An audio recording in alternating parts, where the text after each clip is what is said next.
ನನ್ನ ಎದೆಯೊಳಗಿನ ಸ್ವರ ನುಡಿಸುವ ಕೈಗಳೇ ನಿನದು.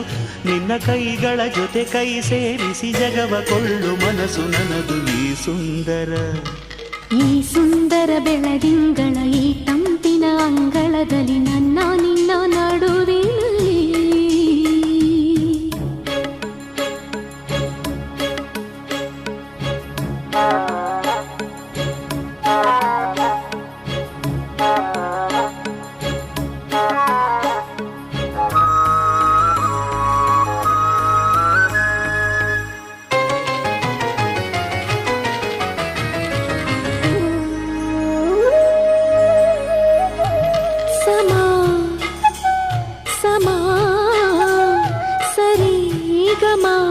ಸಮಾಗಮ ಇಂಥ ವಿಸ್ಮಯ ಇದೆ ಮೊದಲು. ಘಮ ಘಮ